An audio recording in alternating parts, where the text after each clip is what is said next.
When Liam and Noah Knight stepped into the Apex Martial Arts Academy, they knew being two of the only black students in the predominantly white school would be a challenge, yet they never foresaw the trial that awaited them. From the moment they arrived, Caleb Cross and Ryan Stone, two supremely arrogant black belt bullies, made it their personal mission to utterly break the 14-year-old twins. But the day the harassment spiraled and Caleb sneered about monkeys mimicking human motions, they had finally pushed too far. What the bullies failed to comprehend was that every single night following their public humiliation, the twins were secretly training, molded by their father's expert hands. The bullies were convinced they were methodically dismantling two defenseless yellow belts, but a deeper truth was unfolding, a truth they couldn't possibly imagine. Before this tale continues, share where in the world you're watching from, and be sure to subscribe, because tomorrow's story is an absolute must-see. The heavy bag danced under Liam Knight's clumsy strikes, each punch landing with a hollow thud that screamed of his inexperience. Beads of sweat formed on his brow as he fought his way through the combination their instructor had just shown. Jab, cross, hook. His rhythm felt disjointed, his foundation shaky. Right beside him, his twin brother Noah mirrored the same sequence, their bodies moving together with an unspoken harmony that had defined them since birth. When Liam adjusted his stance, Noah shifted too. When Noah raised his guard, Liam's arm rose in perfect sync, a dance without conscious thought. "Yellow belts, assemble here," called Sensei Evan Carter from across the Apex Martial Arts Academy. The 50-year-old instructor glided between his students with an air of practiced command, his black belt softened and worn from countless years of dedication. It was time to perfect their basic stances. The academy itself occupied a corner space in Willow Creek's Redwood Shopping Center, its mirrored walls catching the brilliant late afternoon sun that poured through the towering windows. 20 students populated the training floor, most clad in white gis, their progress marked by belts of various colors. The Knight twins were conspicuous, not merely as two of the only 3 black students in the academy, but as its freshest faces, having just earned their yellow belts 2 weeks prior, after 3 long months of white belt drills. Liam and Noah moved to their designated spot, their identical motions capturing the subtle glances of the other students. At 14, they were mirror images, the same height, the same lean, athletic build, honed by years of basketball, and the very same look of fierce determination that concealed their unease in this overwhelmingly white environment. "Horse stance, hold it for 1 minute," Sensei Carter commanded. The twins sank into the position, their thighs immediately screaming in protest as they held the deep, wide-legged squat. All around them, more seasoned students flowed through advanced katas with a liquid grace that only emphasized how raw the brothers were to the world of martial arts. "Just look at the twins," Caleb Cross's voice sliced through the room from where he was training with his fellow black belts. The 17-year-old's tone was laced with a cruel amusement that made Liam's shoulders tighten. It's like watching a pair of monkeys trying to figure out how humans move. Ryan Stone snickered at his side. "Maybe if we tossed them some bananas, they'd pick it up faster." The words landed like fists, striking Liam with a force that was all too real. His stance faltered, and in that same instant, Noah's did too, their unbreakable connection broadcasting his brother's pained reaction. Several others had overheard the remark. Their eyes flickered between the twins and the black belts with a palpable discomfort. Sensei Carter, standing less than 10 feet away, carried on with his instruction as if nothing had occurred. "Keep your back straight, yellow belts. True power is born from a solid foundation." Noah's jaw was a knot of tension, his hands clenching into tight fists at his sides. Liam felt his brother's rage as if it were his own, their twin bond amplifying every single emotion. When one of them was hurt, both felt the sting. When one was humiliated, the shame was a shared, doubled burden. "Time for sparring drills," Sensei Carter announced, his hands clapping twice with sharp authority. "Find a partner close to your own skill level." Liam wiped his sweat-drenched palms on his guy pants, his eyes scanning for another yellow belt. But it was too late. Caleb Cross was already striding toward them, that familiar predatory grin plastered on his face. "Fresh meat," Caleb drawled, his voice loud enough for his friends to enjoy the show. "Let's see what these two have actually got." "We're supposed to partner with other yellow belts," Noah said under his breath, his ever-analytical mind searching for an escape route. "Don't you worry," Ryan Stone chimed in, joining them. His black belt was a stark, intimidating contrast to their yellow ones. "We'll teach you some real techniques, unless you'd rather go back to whatever you picked up on the streets." The casual, venomous racism in his tone made Liam's vision swim with a hot, red anger. He took a half-step forward, but Noah's hand shot out, grabbing his arm. Their twin sense, their silent language, prevented a confrontation that would only dig them deeper into this hole. "Bow to your partners," Sensei Carter instructed from across the floor. Liam found himself squaring off against Ryan while Caleb stood opposite Noah. The twins exchanged a fleeting look, a silent conversation honed since childhood. "Stay calm. Stick together. We just have to survive this." "Light contact only," Sensei Carter called out. "This is about technique, not raw power." The sparring began, and in that first moment, Liam knew they were in serious trouble. Ryan's first kick, which was supposed to be pulled at the last second, slammed into his ribs with enough force to steal the air from his lungs. The impact sent him stumbling backward, his novice footwork making it impossible to regain his balance. "Oops," Ryan said with a theatrical show of concern. "I guess these yellow belts are even softer than they look." On the adjacent mat, Noah was enduring the exact same brand of instruction.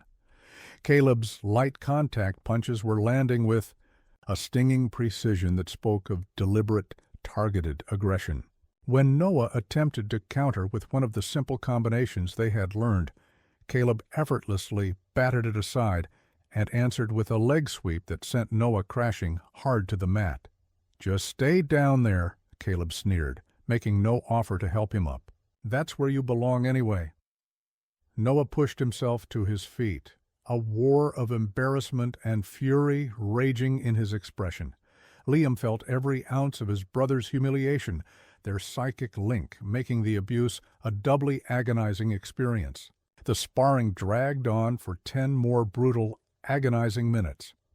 Both twins were collecting bruises while Caleb and Ryan kept up their charade of teaching, their taunts growing bolder as Sensei Carter remained pointedly focused on other students. "Maybe your daddy should have just signed you up for basketball instead," Ryan panted after landing another accidental elbow to Liam's shoulder. "Stick to what your people are good at." "We're not quitting," Liam spat through gritted teeth, the outer coppery taste of blood from a split lip filling his mouth. "We'll see about that," Caleb shot back, yanking Noah up from another hard takedown with unnecessary force. "This academy has standards."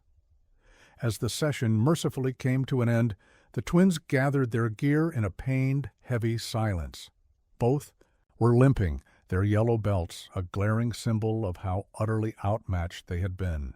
Around them, other students purposefully avoided making eye contact, the discomfort in the room a thick, suffocating blanket.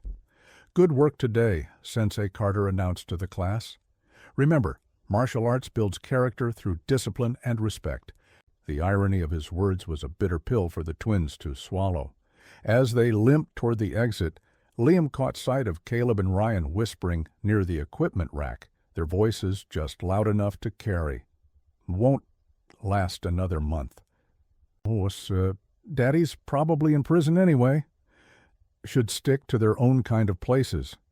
Noah's step faltered, and Liam felt his brother's fragile control begin to crumble. Before either could react, their father's pickup truck rumbled into the parking lot, the familiar growl of its diesel engine announcing Daniel Knight's arrival. Outside, they scrambled to compose their faces into masks of neutrality, but their matching injuries told a story that would be impossible to hide. Daniel Knight climbed out of his truck, his construction-hardened body moving with the quiet efficiency of a man who had served 8 years in the Army before raising a family. His dark, perceptive eyes instantly took in his son's disheveled states, the guarded way they held themselves, the forced casualness of their postures. "How was class?" he asked, his voice possessing the natural authority that had commanded respect from soldiers and colleagues for 2 decades. "Fine," both boys answered, in perfect, rehearsed unison, their twin synchronization still flawless, even in deception. Daniel studied them for a long, silent moment, his gaze lingering on Liam's split lip and Noah's reddened forearms. "Learn? Anything useful?" "Yeah," Liam said, sharing a look with his brother that spoke volumes without a single word. "We learned a lot." 3 weeks crawled by, and the pattern settled into a predictable, painful rhythm. Every Tuesday and Thursday evening, the twins would walk into the academy with fresh resolve, only to be systematically broken down by Caleb Cross and Ryan Stone. "Partner rotation today," Sensei Carter announced during their 6th week of classes. "Advanced students will assist the beginners with their sparring fundamentals." Liam felt his stomach plummet as Caleb's eyes found his from across the room. That predatory smile was becoming as familiar as his own face in the mirror.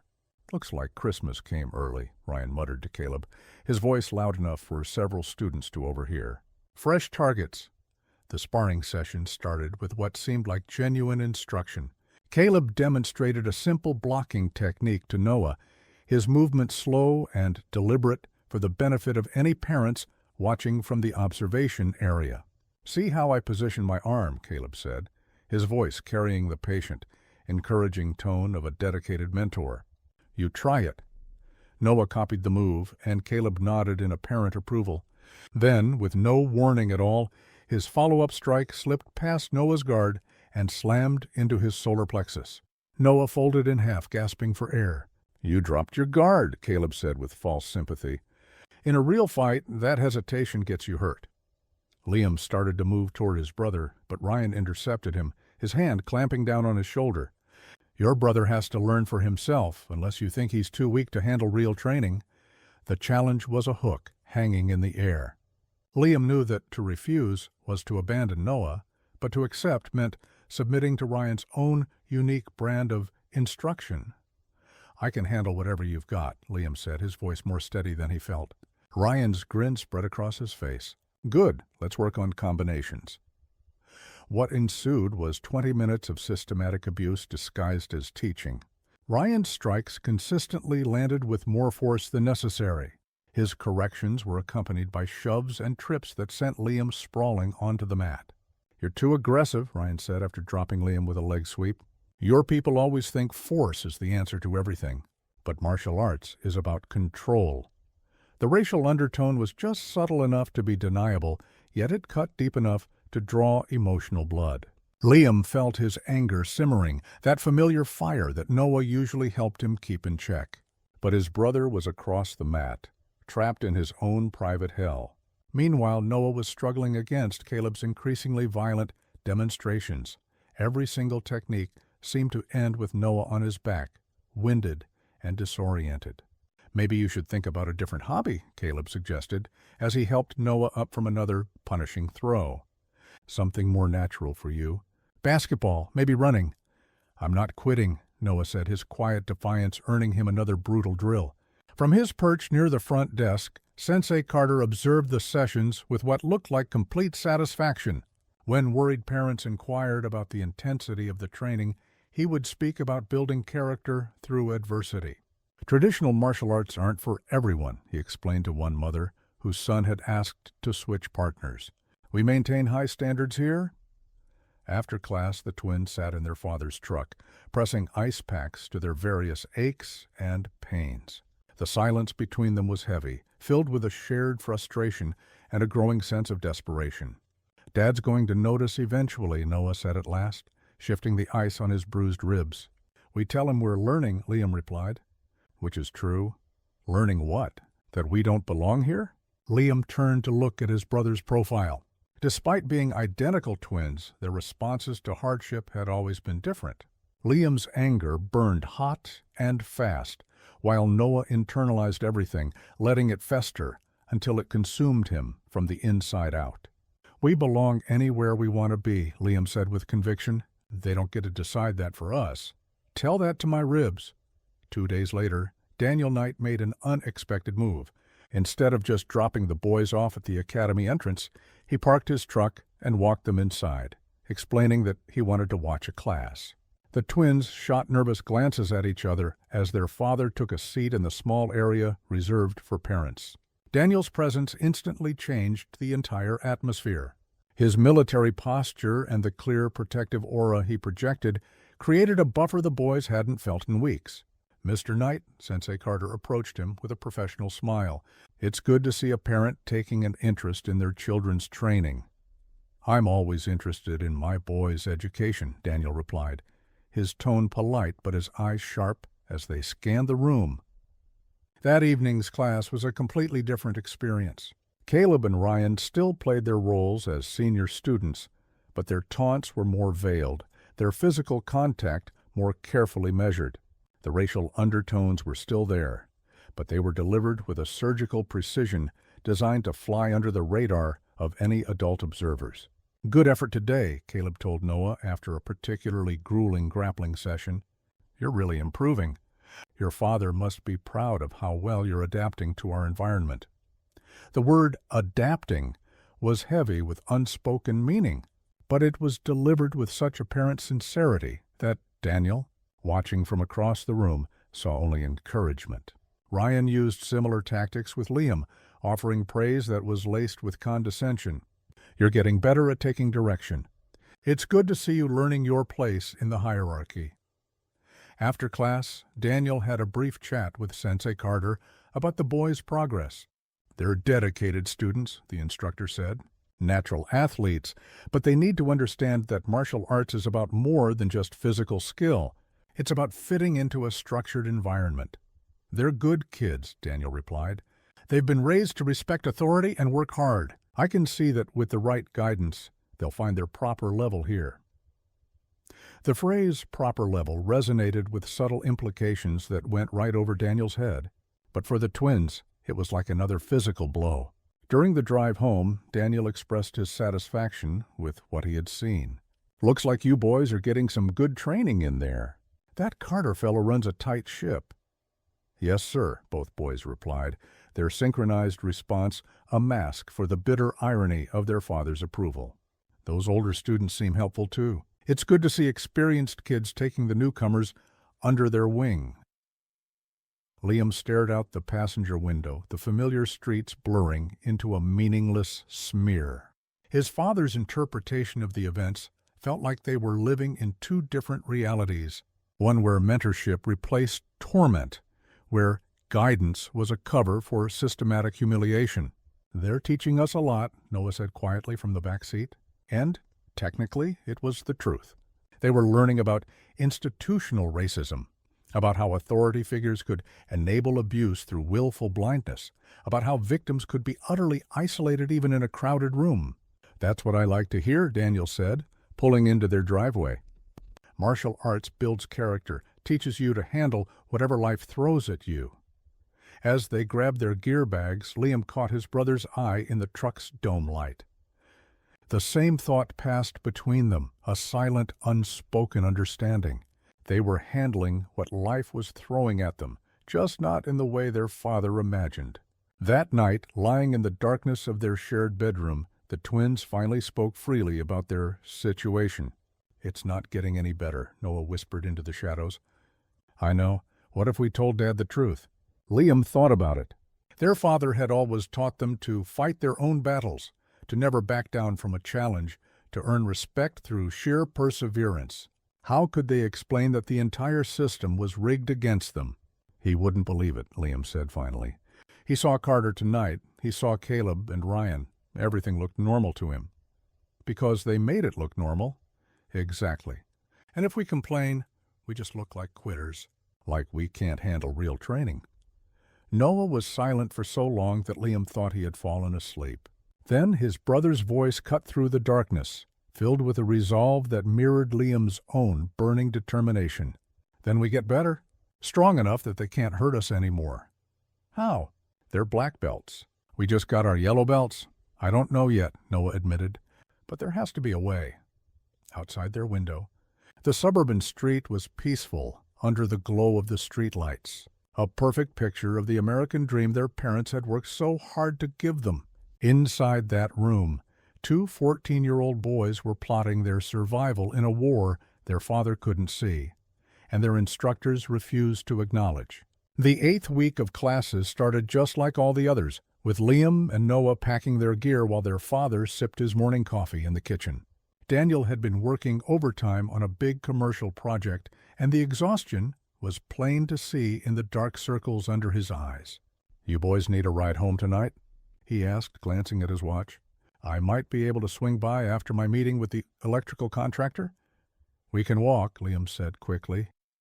The very last thing they needed was their father showing up to witness another session of carefully disguised abuse. "It's getting dark earlier now," Daniel pointed out. "I don't mind picking you up." "Really, Dad, we're fine," Noah added. "The fresh air helps us cool down after training." Daniel studied them for a second, then gave a nod. "All right, but call if you change your minds." At the academy, the evening started with basic forms practice. The twins had been secretly working on their techniques at home, using online videos, to supplement the meager instruction they received in class, and their improvement was starting to show. "Time for partner drills," Sensei Carter announced. "Today, we're working on defensive techniques against multiple attackers." The exercise was meant for advanced students, but somehow the twins found themselves picked as the demonstration partners.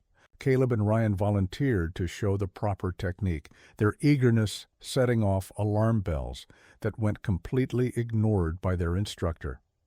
"The key is to stay mobile," Caleb explained to the watching class as he and Ryan began to circle the twins. "When you're outnumbered, you can't just plant your feet and trade punches." What came next was a master class in sanctioned violence. Under the guise of demonstrating defensive principles, Caleb and Ryan subjected the twins to a relentless assault that left them both bloodied and completely disoriented. "See how they're trying to back up?" Ryan called out as he swept Noah's legs out from under him, sending him crashing to the mat. "That's exactly what you don't want to do. Natural instincts don't work in real martial arts." Liam tried to help his brother up, but Caleb intercepted him with a sharp knee strike that doubled him over. "Focus on your own survival first," Caleb instructed the class while grinding Liam's face into the mat. "You can't help your partner if you're on the ground where you belong." The demonstration continued for 15 brutal minutes. Every time one twin managed to scramble to his feet, the other would be targeted, keeping them both off balance and unable to mount any kind of effective defense. "Some people just aren't cut out for this level of training," Caleb added, yanking Noah up with a grip that left finger-shaped bruises on his arm. As the class ended, the twins collected their gear with a practiced stoicism. Their bodies ached. Their pride was in tatters, but they had survived another session. Outside the academy, they were surprised to see their father's pickup truck pulling into the parking lot. Daniel's contractor meeting had finished early, and he had decided to surprise them with a ride home. Through the large front windows, he could see Caleb and Ryan laughing with some other students near the equipment rack, their voices carrying clearly through the glass. "Did you see how fast they went down?" Ryan was saying. "Like they've never been in a real fight before." "Probably learned everything they know on the streets," Caleb replied. "No discipline, no technique, just wild swinging like animals." Daniel's blood ran cold as the racial implications of their words hit him. Then his sons emerged from the building. Even in the dim light of the parking lot, the extent of their injuries was impossible to ignore. Liam's lip was split and swollen, and his guy was torn at the shoulder. Noah was moving with the careful, pained gait of someone with bruised ribs. Daniel's military training kicked in instantly.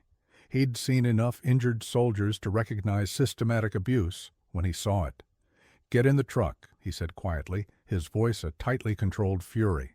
At home, under the harsh, unforgiving lights of the kitchen, the full extent of their injuries became undeniable. "How long?" he asked. "Dad, it's not—" Liam began. "How long?" Daniel repeated, his command voice slicing through any attempt at deflection. "Since the beginning," Noah said quietly. "Since our first day." The whole story came pouring out then. 8 weeks of systematic brutalization, all while Daniel had been praising their character building. "The instructor saw all this?" he asked. "He was right there," Liam said. "But when you visited, they made everything look normal." Daniel paced to the window, his reflection showing a man grappling with decisions that would change the course of his family's future. "What do we do?" Noah asked. Daniel was silent for a moment, his mind working through the options with military precision. Then he made his decision. "We give them one chance to make this right. I'll speak to Carter tomorrow." "What if he doesn't listen?" Liam asked. Daniel's smile held no warmth. "Then we handle it ourselves." That night, Daniel retrieved a heavy bag and a pair of focus mitts from his garage. If the system wasn't going to protect his sons, he would give them the tools to protect themselves. The next evening, Daniel walked into the academy with a purposeful stride. Sensei Carter looked up from the front desk, his professional courtesy quickly shifting to a look of concern. "Mr. Knight, what can I do for you?" "We need to talk about my sons and what's been happening in your classes." Carter's face remained a neutral mask, but something flickered in his eyes. "Of course, let's step into my office." As they walked toward the back, Caleb and Ryan looked up from their warm-ups, their expressions shifting from arrogance to a flicker of concern. Everything was about to change. Daniel followed Sensei Carter into the cramped office behind the front desk, his eyes taking in the framed certificates, tournament photos, and motivational posters that covered the walls. Everything about the space was designed to project an air of authority and tradition, exactly the kind of environment that could easily hide systematic abuse behind a veneer of respectability. "Please, have a seat," Carter said, settling behind his desk with the casual confidence of a man who had handled his share of difficult parents. "What seems to be the concern?" Daniel remained standing, his construction-hardened frame filling the small space with a barely contained tension. "My sons have been getting beaten up in your classes for 2 months, systematically harassed, targeted, with racial comments, and physically abused by your black belt students." Carter's expression shifted to one of practiced concern. "Mr. Knight, I understand that training can be intense, especially for newer students, but what you're describing doesn't sound like the program we run here. Caleb Cross and Ryan Stone have been using my boys as punching bags," Daniel continued, his voice steady but laced with danger. "Under your supervision in front of other students, and you've done nothing to stop it." "Those are very serious allegations," Carter replied, leaning back in his chair. "Caleb and Ryan are exemplary students from respected families. They've been training here for years." The emphasis on respected families was not lost on Daniel. "Are you saying my sons are lying?" "I'm saying that young people sometimes misinterpret firm instruction as harassment. Martial arts training can be challenging, and not everyone is suited for it." Daniel's hands clenched into tight fists. "Last night, I heard those boys of yours calling my sons animals, making jokes about street fighting. Are you going to tell me that's firm instruction?" Carter's composure finally cracked. "I wasn't aware of any inappropriate language. If something was said—" "You were 10 feet away when it happened. Don't insult my intelligence." The silence stretched between them, thick with unspoken threats and a complete failure of responsibility. Carter cleared his throat and shuffled some papers on his desk. "Perhaps we can find a solution that works for everyone," he said finally. "The Cross and Stone families have been significant supporters of this academy. Their contributions help keep our doors open and provide scholarships for other students. So, you're protecting them because they pay you." I'm maintaining a delicate balance that benefits the entire school community. Your sons are capable young men, but they might be happier in a different environment, something more suited to their background. Daniel stepped closer to the desk, his voice dropping to a whisper that carried more menace than any shout. Their background? You mean being black? I mean being new to structured training environments. Some students adapt better to traditional discipline than others. The traditional discipline, is that what you call two black belts beating up yellow belts while you watch? Carter stood up, trying to match Daniel's aggressive posture. Mr. Knight, I've been running this academy for 15 years. I know the difference between training and abuse. If your sons are struggling with the intensity of our program, they're not struggling, they're being targeted. Then perhaps this isn't the right school for them. The words hung in the air like a gauntlet thrown down. Daniel studied Carter's face, seeing the cold calculation behind the man's eyes. This wasn't ignorance or an oversight. It was willful complicity dressed up as business necessity. So that's your solution.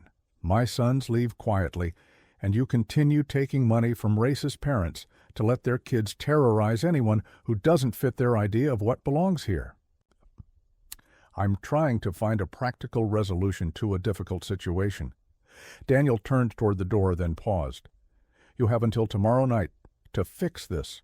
Transfer those boys to different classes. Discipline them publicly. Make it clear that the harassment stops now, whatever it takes. And if I don't, Daniel's smile was arctic, then I handle it my way. Outside the office, the evening class was just beginning. Through the doorway, Daniel could see his sons warming up with the other students, their movements still careful from the previous night's injuries. Caleb and Ryan were across the room, their body language relaxed and confident. Meanwhile, inside the office, Carter sat back down heavily, his mind racing through the implications of Daniel's ultimatum. The Cross and Stone families contributed over 30% of the Academy's revenue through monthly fees, private lessons, and equipment purchases. Losing them would mean cutting programs, laying off staff, possibly even closing down entirely. But Daniel Knight had the look of a man who meant every single word he said. Back at the Knight house, the twins were at the kitchen table, trying to focus on their homework while their father was at the academy. Both boys kept glancing at the clock, the anxiety building as the minutes ticked by. "What do you think he's going to say?" Noah asked, his pencil tapping nervously against his math textbook. "Whatever needs to be said," Liam replied, but his own tension was obvious in the way he gripped his pen. "What if it makes things worse?" Liam looked up from his history assignment. "How could they get worse? They're already trying to break us. They could actually break us, or get us kicked out. Maybe that wouldn't be the worst thing." Noah stared at his brother. Despite their twin connection, sometimes Liam's willingness to burn bridges still surprised him. "You want to quit?" "I want to be somewhere we're not treated like garbage every day. But I also want to prove we belong wherever we choose to be." Those two things might not be compatible. Then we make them compatible. The front door opened, and both boys looked up as their father walked in. Daniel's expression was grim, his military bearing more pronounced than ever. "How did it go?" Liam asked. Daniel hung his keys on the hook by the door and joined them at the table. Carter's more concerned about his donors than his students. He basically admitted he knows what's happening and has no intention of stopping it. "So what now?" Noah asked. Daniel was quiet for a moment, studying his sons' faces. These boys had inherited his stubborn streak and their mother's unshakable moral compass. They wouldn't back down from a fight, especially one that involved fundamental questions of dignity and respect. "Now, we prepare for the possibility that talking won't solve this problem." "What does that mean?" Liam asked, though something in his father's tone suggested he already knew. "It means if the system won't protect you, I'll teach you to protect yourselves." Really protect yourselves. Noah felt a chill of anticipation mixed with fear. "Are you talking about fighting?" "I'm talking about survival, about making sure nobody ever puts their hands on you again without consequences." That night, Daniel cleared a space in the garage and hung the heavy bag he'd retrieved from storage. The twins watched as their father transformed the mundane workshop into something that looked more like a training facility. "Your mother doesn't need to know about this just yet," Daniel said, as he tested the bag's stability. "This stays between us until we see how things play out at the academy." "What exactly are you going to teach us?" Liam asked. Daniel's smile was sharp with promise. "Everything I learned in 8 years of military combat training. Everything they don't teach in those pretty academies with their pretty rules." "Is that legal?" Noah asked. "Self-defense is always legal. And after what I saw tonight, what's been done to you boys, anything you do to protect yourselves will be justified." The twins exchanged a look that carried volumes of silent communication. Their father was offering them something the academy never had: real power, real protection, real respect. "When do we start?" Liam asked. "Right now," Daniel replied, pulling on a pair of focus mitts. "Because tomorrow night we find out if Carter keeps his word. And if he doesn't—" He let the sentence hang unfinished, but the implication was crystal clear. The time for talking was almost over. The time for action was just beginning.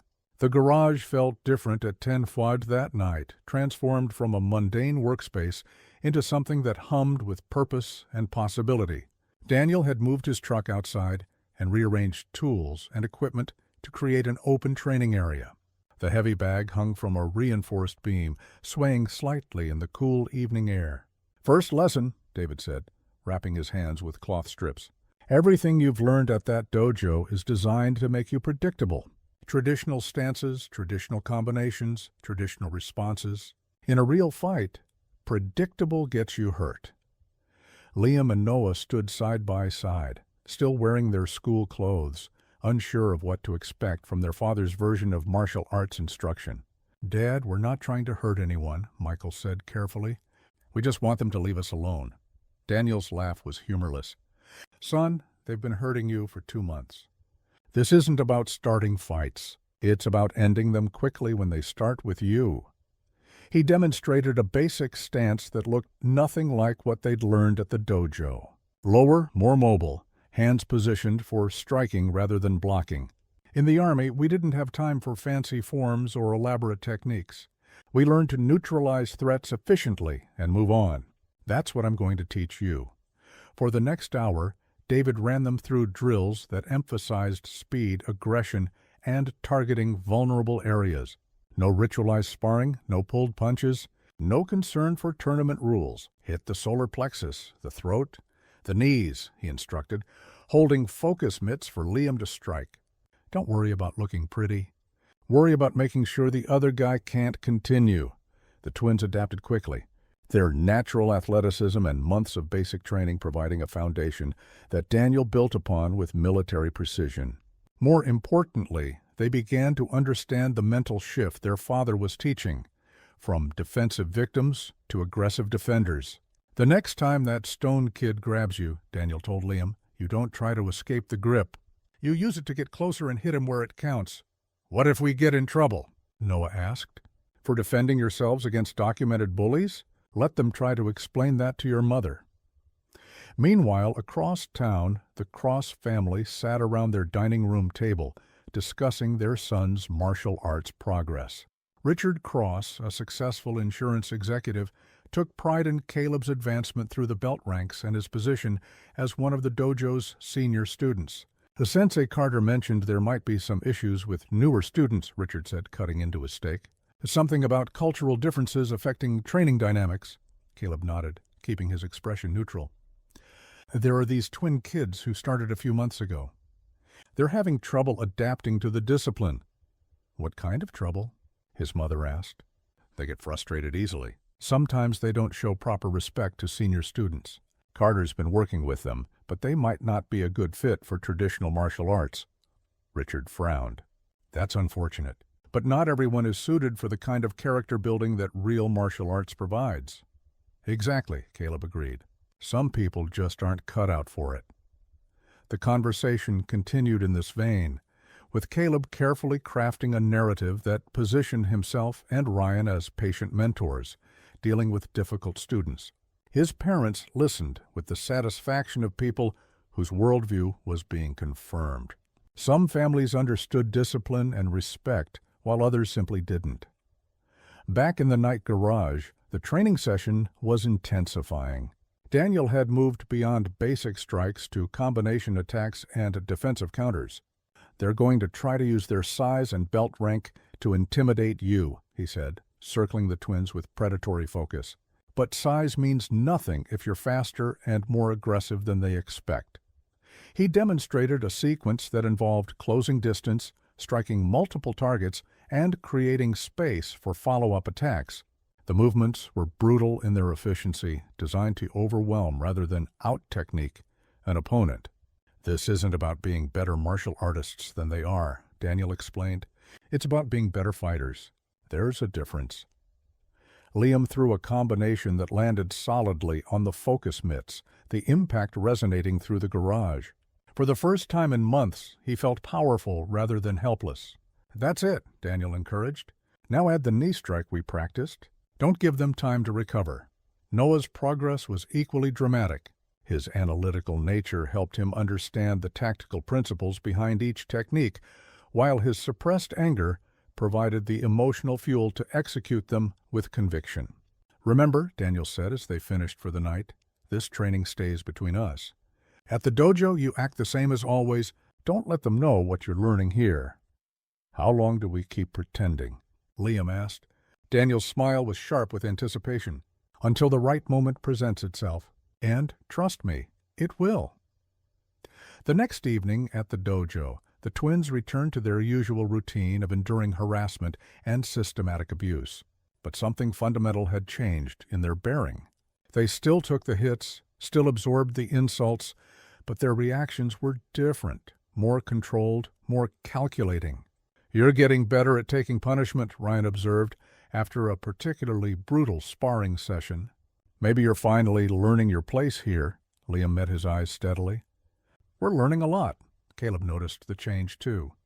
"They seem less reactive tonight," he mentioned to Ryan during a water break. "Usually they get more frustrated as the session goes on." "Maybe they're finally giving up," Ryan replied. "About time." But giving up was the furthest thing from the twins' minds. As they endured another night of disguised torture, they were mentally cataloging their tormentors' fighting styles, identifying weaknesses, planning responses they couldn't yet execute.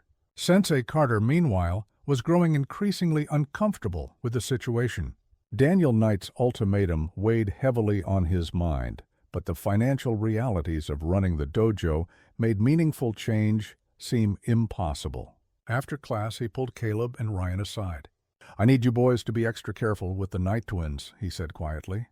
"Their father made some complaints, and I don't want any unnecessary attention on our training methods." "What kind of complaints?" Caleb asked. "The usual parent concerns about intensity. Nothing serious, but we need to be smart about how we handle things." Ryan's eyes narrowed. "Are you saying we should go easy on them?" "I'm saying we need to be more subtle. Make sure everything looks like legitimate training if anyone's watching." The two teenagers exchanged a look that spoke volumes. They understood the game being played, maintained the abuse, but improved the optics. It was a challenge they were eager to accept. As the twins gathered their gear after class, they could feel the shift in atmosphere. Their tormentors were adapting, becoming more careful, but no less committed to their campaign of harassment. "They're going to be more careful now," Noah observed during the walk home. "Good," Liam replied. "Careful means predictable, and predictable means we can prepare for exactly what they'll do." That night's training session in the garage focused on countering specific techniques they'd observed Caleb and Ryan using. Daniel's military experience provided insights into reading opponents and exploiting their tactical assumptions. "They expect you to fight like yellow belts," he said, holding a focus mitt, while Liam practiced close-range combinations.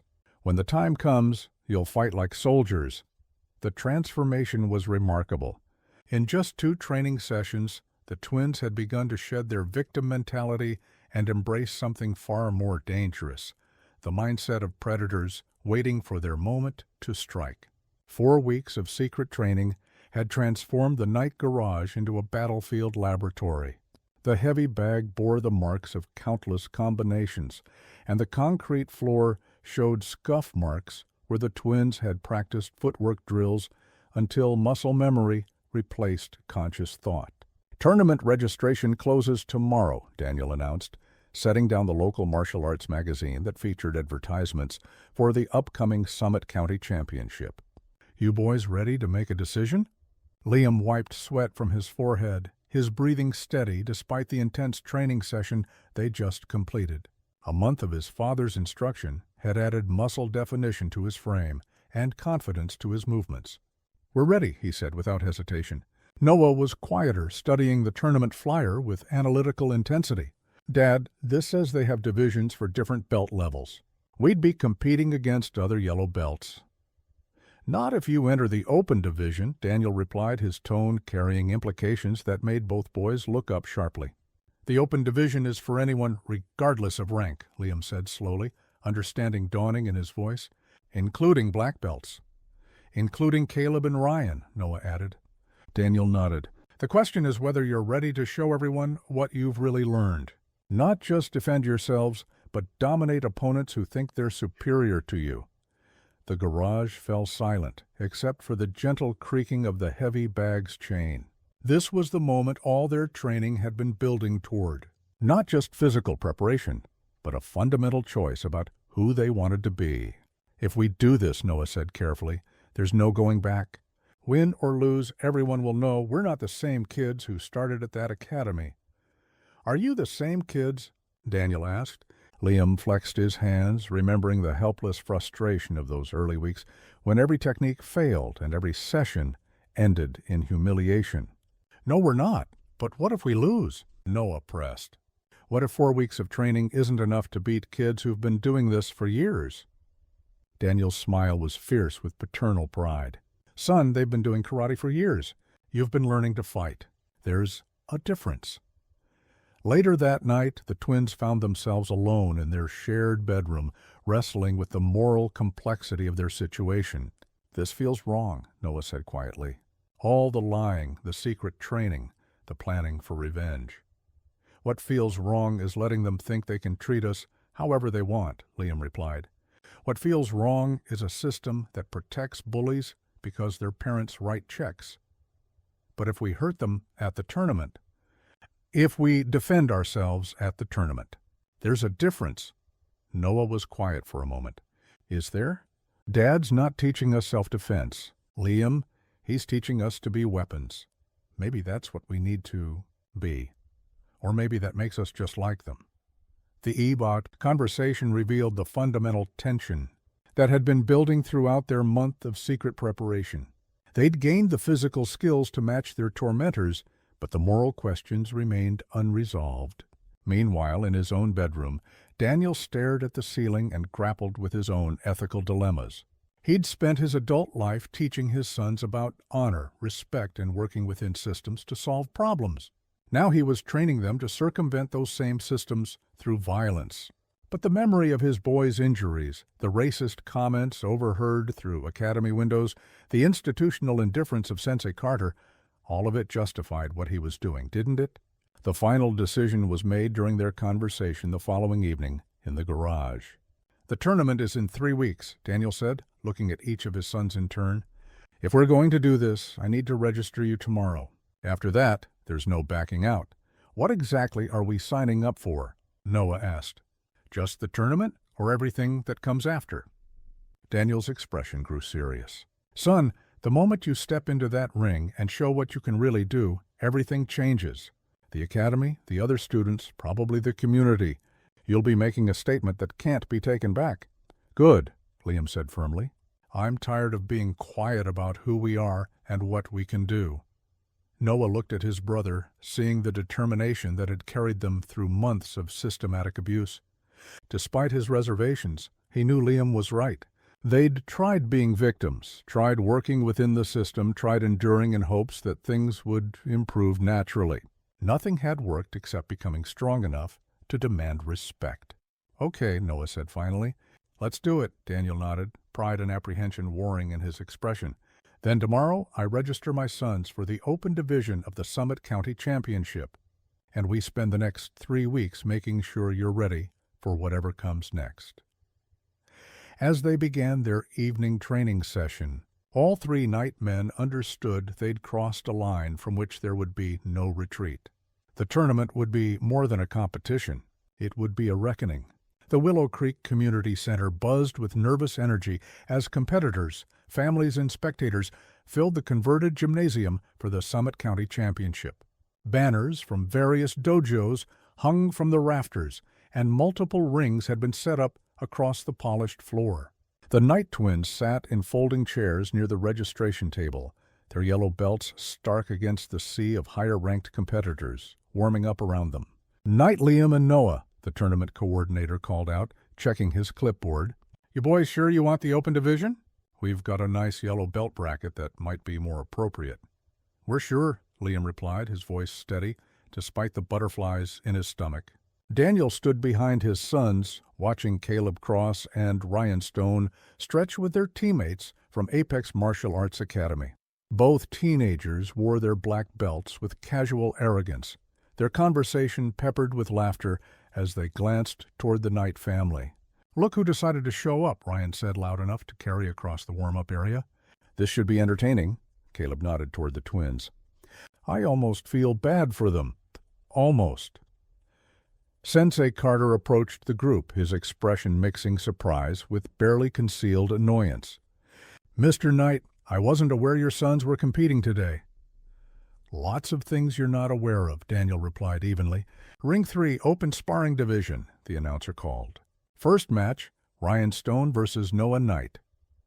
A hush fell over the Apex Martial Arts Dojo section as the unlikely pairing was announced.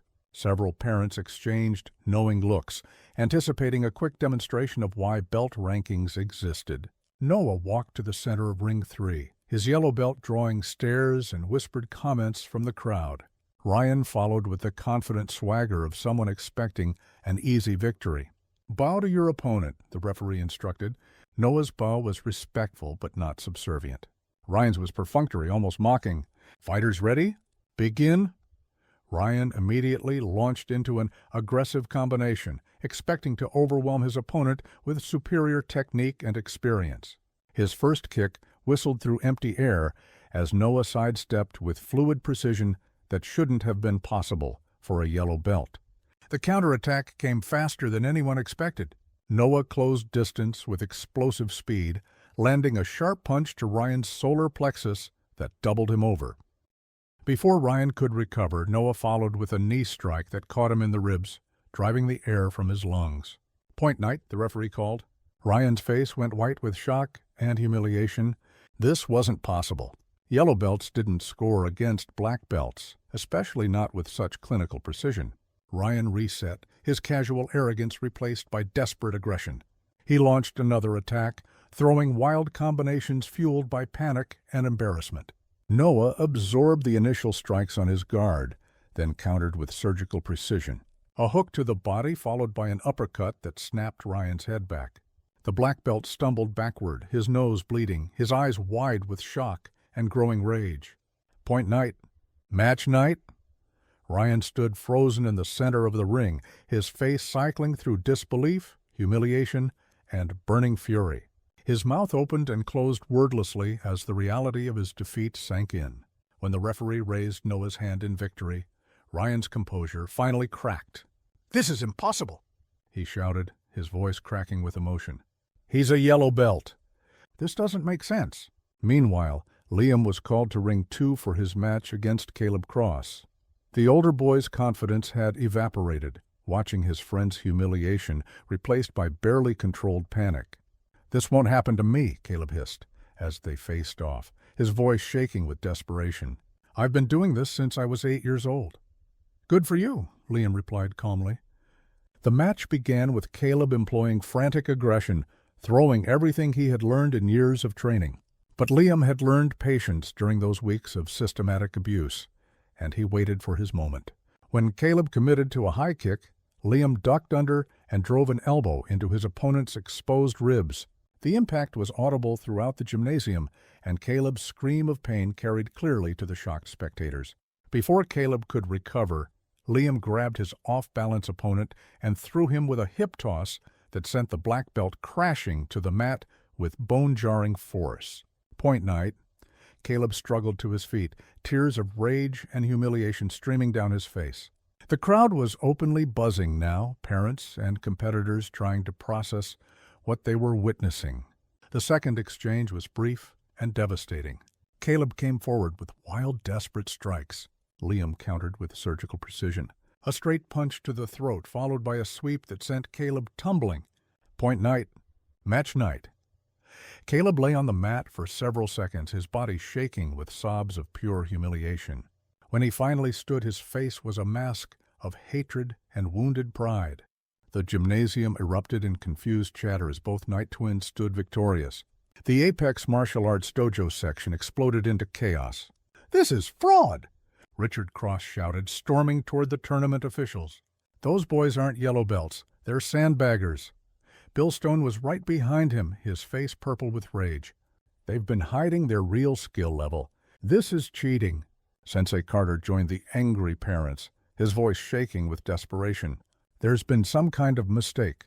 These boys couldn't even defend themselves 2 months ago. Someone's been coaching them illegally." "They're ringers," Richard continued, jabbing his finger toward the twins. "Professional fighters pretending to be beginners. I demand an investigation." The tournament director, a patient man in his 60s, tried to calm the situation. "Gentlemen, I've seen the boys' registration. They're legitimately ranked yellow belts from your own academy." "Then they lied about their experience," Bill Stone snarled. "No yellow belt fights like that. It's impossible."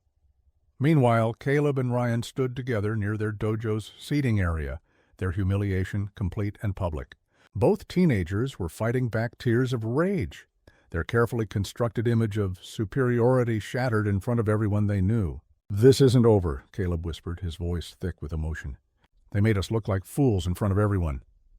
"They cheated somehow," Ryan replied, his hands clenched into fists. "Yellow belts don't fight like that. It's not possible." Daniel Knight approached the agitated parents and officials, his expression dangerously calm. "Is there a problem here?" "Your sons are frauds," Richard Cross accused, pointing at the twins. "They're not yellow belts. This whole thing is a setup." "They earned their yellow belts at your academy," Daniel replied evenly. 2 months ago in front of your instructor. "Then someone's been training them illegally," Bill Stone shouted. "No beginner develops skills like that." "Maybe your sons just aren't as good as you thought they were," Daniel said, his voice carrying quiet menace. The accusation hit like a physical blow. Both fathers recoiled, their faces flushing with renewed anger at the suggestion that their sons, their perfect, superior sons, had been legitimately defeated by kids they considered inferior. "We know what we saw," Richard snarled. "Those boys humiliated Caleb and Ryan on purpose, made them look weak and stupid." "Maybe because Caleb and Ryan are weak and stupid," Liam said quietly, appearing beside his father. The words struck like lightning. Caleb Cross let out a strangled cry of rage and started toward Liam, but tournament security quickly intervened. "That's enough," the tournament director announced. The matches were fair and legitimate. The results stand. As the twins collected their victory certificates and prepared to leave, the atmosphere remained charged with dangerous emotion. The systematic humiliation of Caleb Cross and Ryan Stone had created enemies who would not forgive or forget. The Knight family was walking toward the exit when Caleb and Ryan broke away from their parents and approached from behind. Their faces were streaked with tears of rage and humiliation, their movements desperate and uncontrolled. "Hey," Caleb called out, his voice cracking with emotion.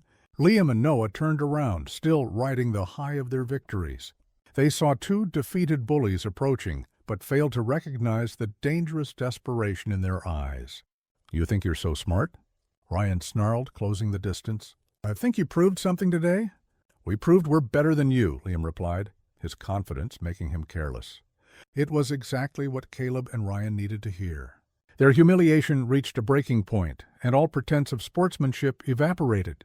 Ryan threw a wild punch at Noah's head, while Caleb lunged at Liam with a vicious tackle.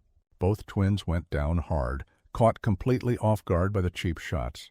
The crowd erupted in shocked screams as Caleb and Ryan began raining down punches on the fallen boys, their months of frustrated anger finally exploding into violence. The cheap shots had caught the twins completely off guard, but their father's training kicked in within seconds. Liam rolled away from Caleb's wild punches and came up in a fighting stance, while Noah absorbed Ryan's initial strikes and countered with a devastating uppercut that sent the black belt staggering backward. "You want a real fight?" Liam snarled, his tournament composure replaced by raw fury. "Let's go." What followed was nothing like the controlled sparring they'd just won. This was street fighting, brutal and unforgiving, with months of suppressed rage finally exploding into violence.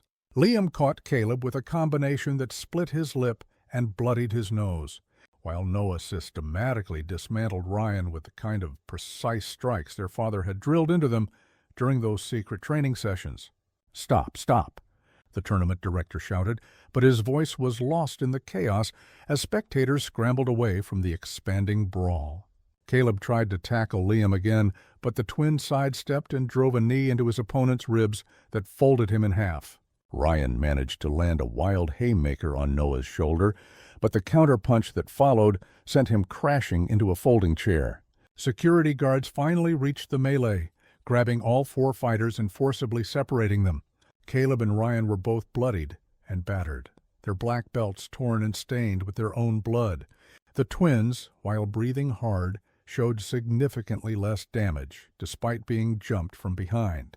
"What happened here?" the tournament director demanded, his face red with anger and embarrassment. "They attacked us from behind," Noah said, wiping blood from a split lip. "We were walking away." "That's not what happened," Caleb protested, his voice thick from his broken nose. "They started it.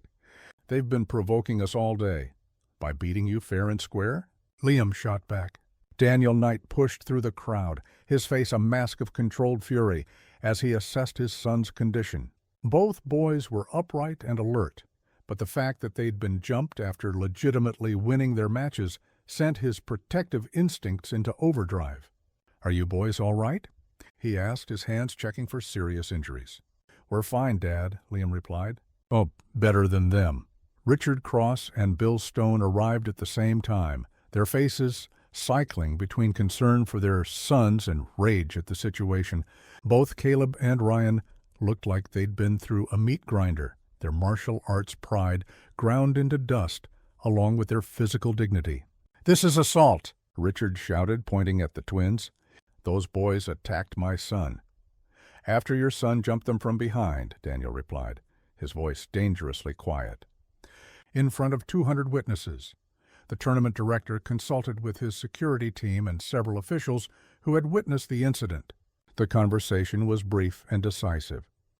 "Caleb Cross and Ryan Stone are disqualified from this tournament and banned from all future regional competitions," he announced.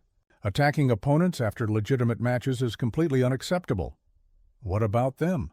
Bill Stone demanded, gesturing at the twins. They fought back. They defended themselves against an unprovoked attack. That's not only legal, it's expected. The decision sent shockwaves through the Apex Martial Arts dojo contingent. Their star students weren't just defeated. They were disgraced, banned, and humiliated in front of the entire martial arts community. "This is outrageous," Sensei Carter protested. "There must be some mistake." "The only mistake was allowing those boys to represent your school," the tournament director replied coldly. "Perhaps you should reconsider your training methods." As EMTs checked the injured fighters, the scope of the damage became clear. Caleb had a broken nose, split lip, and what appeared to be bruised ribs. Ryan sported a black eye, multiple facial lacerations, and was favoring his left arm. Both would need medical attention. The twins, by contrast, had suffered minor injuries despite being jumped from behind. Their father's training had not only prepared them to win fair fights, but to survive and dominate unfair ones. "We should press charges," Richard Cross said to his wife, who had arrived with the other parents. This was clearly premeditated assault. "Against kids who were walking away when your son attacked them?" Daniel interjected. "Good luck with that." The Cross and Stone families huddled together, their voices rising as they tried to process the complete collapse of their children's martial arts careers. The bands would follow Caleb and Ryan throughout their remaining teenage years, effectively ending any competitive aspirations they might have harbored. "This isn't over," Richard Cross said directly to Daniel as the families began to separate. "Not by a long shot. It is for your boys," Daniel replied. "They made their choice when they jumped mine from behind." As the Knight family gathered their things and prepared to leave, the gymnasium buzzed with excited conversation about the dramatic turn of events. The story would spread throughout the local martial arts community within hours, how two yellow belts had not only defeated established black belts in fair competition, but had dominated them in the street fight that followed. "Dad, they looked really angry when we left," Noah observed as they walked to the parking lot. "People don't like having their illusions shattered," Daniel replied, "especially when those illusions involve their children's superiority." "What do you think they'll do?" Liam asked. Daniel was quiet for a moment, his military instincts analyzing potential threats and responses. "Probably nothing smart. Angry people rarely make good decisions. The drive home should have been celebratory." The twins had achieved complete vindication, proving their worth in both legitimate competition and street combat. But something about the Cross and Stone families' parting words suggested this victory had come at a cost they hadn't yet calculated. At home, the twins cleaned their minor injuries while Daniel made sure all doors were locked and the security system was armed. Call it paranoia or experience, but something told him the confrontation at the tournament was just the beginning. Meanwhile, across town, two carloads of angry parents and humiliated teenagers were having a very different conversation about the day's events. The Cross and Stone families had spent years believing in their sons' superiority, their academy's excellence, and their own social position. All of that had been shattered in one afternoon by two kids they dismissed as inferior. The rational response would be to accept defeat and move on. But rational responses required rational people, and the families gathered in the Cross living room were far from rational. "We can't let this stand," Richard Cross said, pacing his expensively furnished living room.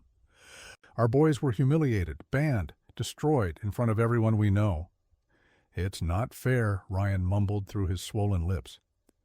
"They cheated somehow. Yellow belts don't fight like that." "Exactly," Bill Stone agreed. "There's something wrong with this whole situation, something that needs to be corrected."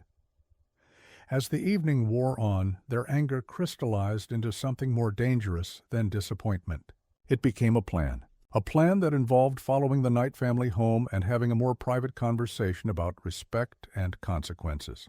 By 10 that night, two cars were parked at the end of the Knight street, their occupants watching the house and planning their next move. The Knight house sat quietly in the suburban darkness, its windows glowing with warm light that spoke of family dinners and homework sessions. Daniel had just finished checking the locks one final time when the doorbell rang at 10:47 p.m. Who could that be at this hour? Lisa Knight asked from the kitchen where she was finishing the dishes. Daniel peered through the front window and saw two men standing on his porch under the outdoor light. Richard Cross and Bill Stone, both still wearing the clothes they'd worn to the tournament, both radiating barely controlled aggression. "Stay inside," Daniel told his wife, his voice carrying the calm authority that had served him well in the military.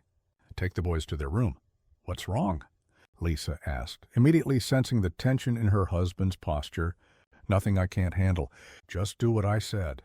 The doorbell rang again, more insistently this time, followed by heavy knocking that echoed through the house. Daniel opened the door, but left the security chain engaged, creating a 4-inch gap through which he could see his unexpected visitors. "Evening, gentlemen. Little late for a social call, isn't it?" "We need to talk," Richard Cross said, his voice tight with controlled fury. "About what happened today and what your boys did to ours." "Your boys attacked mine from behind after losing fair fights." "What's to discuss?" "Open the door, Knight," Bill Stone demanded, stepping closer to the entrance. "We're not having this conversation through a crack. Actually, we're not having this conversation at all. It's nearly 11 raw. You're on my property uninvited, and you're clearly agitated. Time to leave." Daniel started to close the door, but Richard Cross shoved his shoulder against it, preventing it from shutting completely. "Do you have any idea how much money we've invested in our boys' training?" Richard snarled through the gap. 7 years of lessons, tournament fees, equipment, camps, thousands of dollars, and your boys destroyed it all in one afternoon. Your money bought you nothing but entitled bullies. That's not my problem. Caleb was being recruited by college programs, Bill Stone interjected, his voice rising with desperation. Full scholarships were being discussed. Now he's banned from competition until he's 18. Maybe he should have thought about that before jumping my son from behind. "Your boys are the ones who should be banned," Richard shouted. "They're frauds, sandbaggers. Yellow belts don't fight like that. My boys earned their victories fair and square. Your boys earned their bans by being poor sports and worse fighters." The men on the porch exchanged glances, their frustration building as Daniel refused to be intimidated or drawn into their preferred confrontation. "We want compensation," Bill Stone said suddenly. "Financial compensation for what your boys cost our families." Daniel's laugh was harsh and humorless. "Compensation for what? Teaching your kids that bullying has consequences? For destroying years of investment? For ruining their futures? Their futures were ruined the moment they decided to target my boys. I just helped speed up the process." "Open this door," Richard demanded, his patience finally exhausted. "We're going to settle this properly." "We are settling it properly." "Properly means you leave my property before I call the police." "Call them," Bill Stone shouted. "We'll tell them about your boys' illegal training, about how you turned them into weapons." "Go ahead. I'll tell them about months of racial harassment your boys inflicted on mine. See which story they find more compelling." Daniel unhooked the security chain and stepped out onto the porch, closing the door behind him. The two fathers immediately spread out, flanking him in what they clearly thought was an intimidating formation. "You think you're tough because you were in the Army?" Richard sneered. "Think that makes you better than us?" "I don't think anything. I know I raised better sons than you did." "Our sons are champions," Bill Stone protested. "They worked for years to earn their rank. Your sons are bullies who couldn't handle losing to kids they thought were beneath them. All that training, all that money, and they still got beaten by yellow belts." The words hit like physical blows, both men's faces flushing with renewed rage as the full scope of their humiliation sank in. "You ruined them," Richard said, his voice dropping to a dangerous whisper. "Years of work gone, college opportunities gone, all because you couldn't teach your boys to know their place." "Their place?" Daniel's voice carried a deadly quiet. "And where exactly is that?" "You know damn well where," Bill Stone said, stepping closer. The racial undertone was finally out in the open, ugly and unmistakable. Daniel's military training kicked in as he assessed the tactical situation. Two civilians, clearly emotional, obviously inexperienced in real combat. "Last chance to walk away," Daniel said calmly. "We're not walking anywhere," Richard replied, throwing the first punch. David sidestepped the wild swing easily and countered with a precise strike to Richard's solar plexus that dropped him gasping to his knees. Bill Stone rushed forward, swinging wildly, but David caught his wrist and used the man's momentum to throw him hard against the porch railing. "Stay down," David commanded, but both men struggled to their feet, their pride overriding their pain. What followed was a brief, one-sided demonstration of the difference between real combat training and suburban anger. Richard managed to land one glancing blow on David's shoulder before taking a combination that bloodied his nose and split his lip. Bill Stone fared worse, ending up face down on the porch with David's knee in his back. "Had enough?" David asked, breathing heavily but clearly in control. Both men were too battered and exhausted to continue fighting, but their hatred burned undiminished.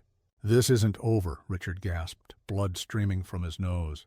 "Yes, it is," David replied, releasing Bill Stone and stepping back. "Your boys are banned. Your money's wasted. And now you know what happens when you bring this to my door." The sound of approaching sirens cut through the night air as police cars turned onto the street, their red and blue lights painting the suburban houses in alternating colors. The police cars pulled up to the night house with lights flashing, casting red and blue shadows across the suburban street. Officer Evans stepped out of the lead vehicle, her hand resting casually on her service weapon as she assessed the scene. Two bloodied men sitting on a porch, one standing calmly with his hands visible. "Someone called about a disturbance," she said, approaching the group with professional caution. "That was me," Daniel replied, his voice steady despite the adrenaline still coursing through his system. "These men came to my property making threats after 11 p.m. When I asked them to leave, they attacked me." "That's not what happened," Richard Cross protested, struggling to his feet while holding a tissue to his bleeding nose. "He assaulted us. We came here to talk, and he jumped us." Officer Evans looked at the scene with experienced eyes. Daniel Knight stood relaxed but alert, showing minimal signs of physical confrontation. The two other men were clearly worse for wear, with injuries consistent with being on the losing end of a fight. "Sir, what's your name?" she asked Daniel. "Daniel Knight. This is my house, my property." These men are Richard Cross and Bill Stone. They showed up uninvited, refused to leave when asked, and became physically aggressive. "We have every right to seek answers," Bill Stone interjected, his voice thick with pain and anger. "His boys destroyed our children's futures today. Years of training, thousands of dollars, all wasted because of what they did." "What exactly did they do?" Officer Evans asked, pulling out her notepad. "They attacked our sons at a martial arts tournament," Richard said.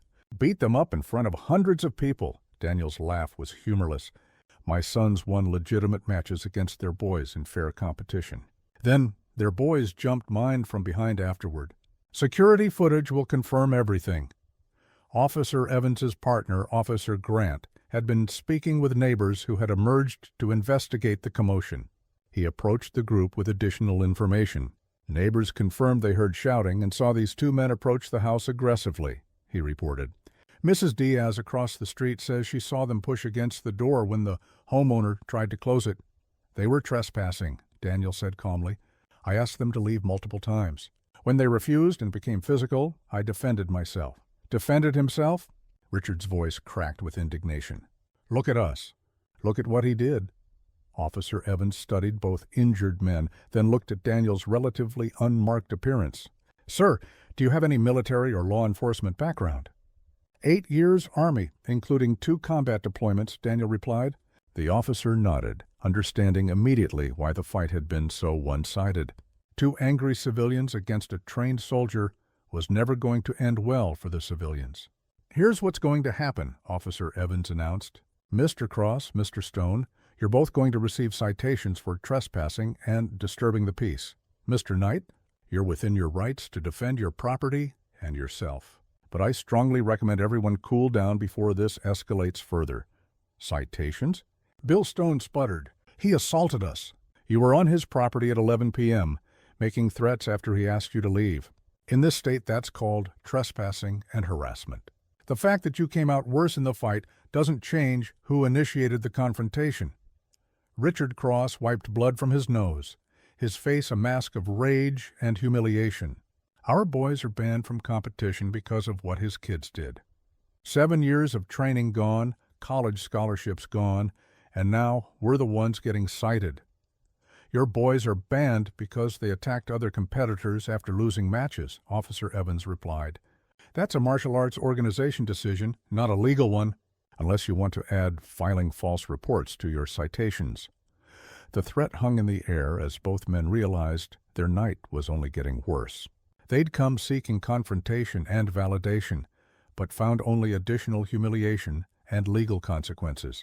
Meanwhile, inside the house, the twins had been watching through their bedroom window, their mother having reluctantly allowed them to witness the resolution of events they'd inadvertently set in motion.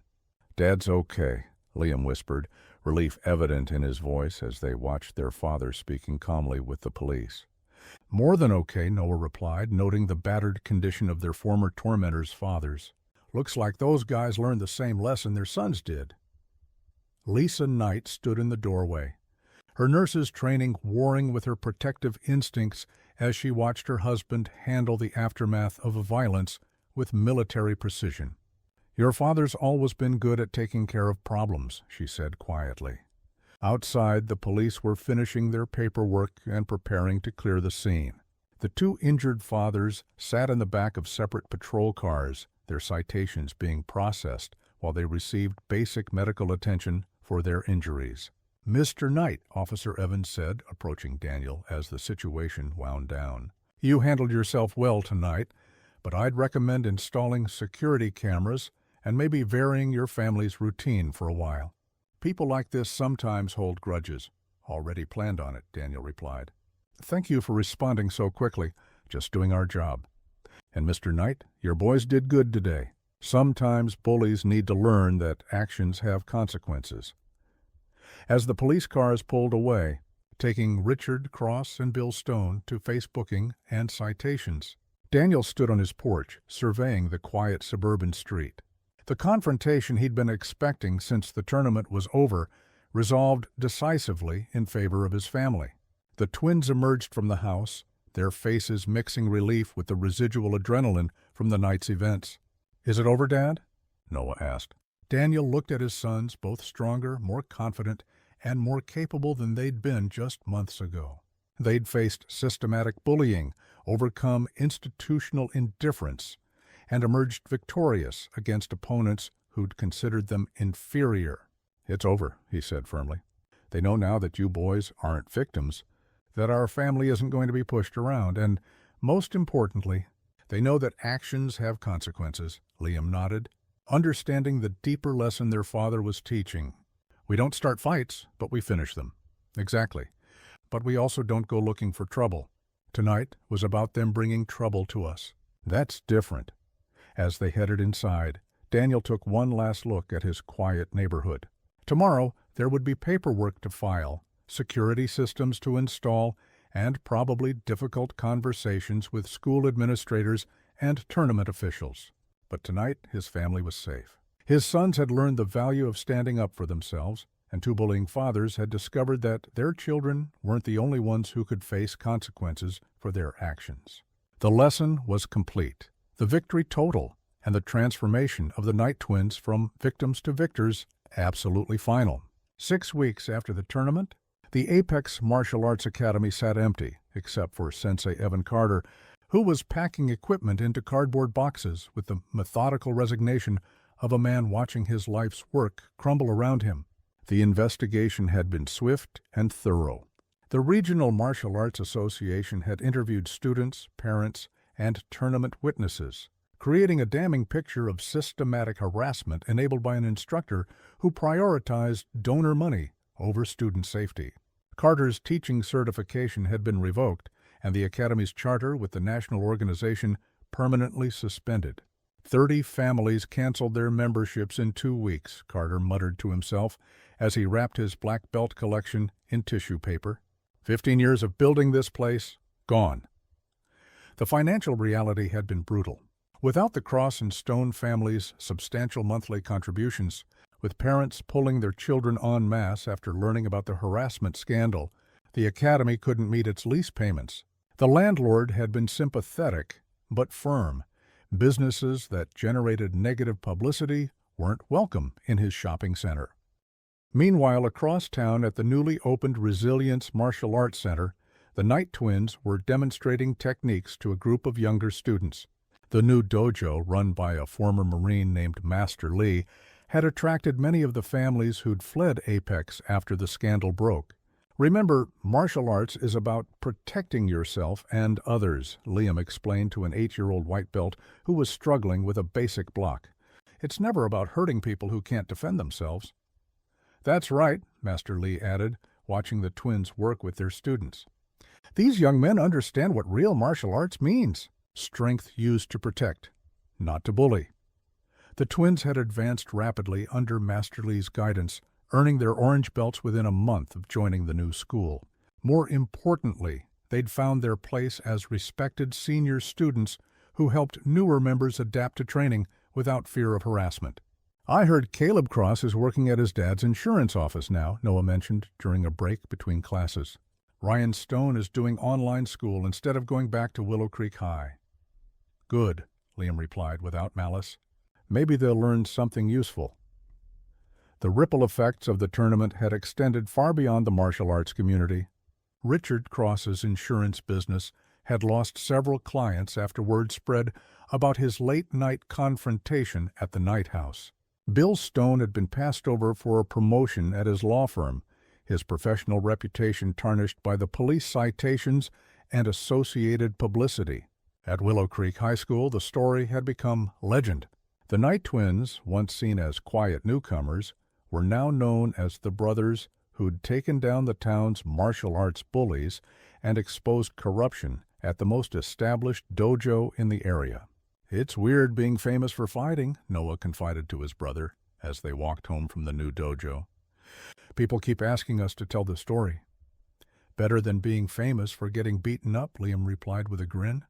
At home, Daniel Knight was installing the last of the security cameras around their property, a precaution that had proven unnecessary as the Cross and Stone families had retreated into embarrassed isolation following their legal difficulties. "How was class?" he asked as the twins entered through the garage. "Good. Master Lee says we might be ready for green belts by Christmas," Noah reported. "More importantly, we helped 3 new kids with their techniques today," Liam added.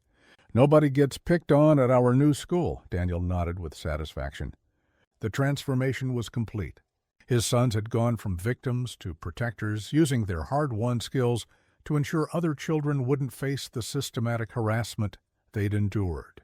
Lisa Knight emerged from the kitchen, her expression mixing pride with a lingering concern for her family's safety. "Any word on when the academy officially closes?" "End of the month," Daniel replied.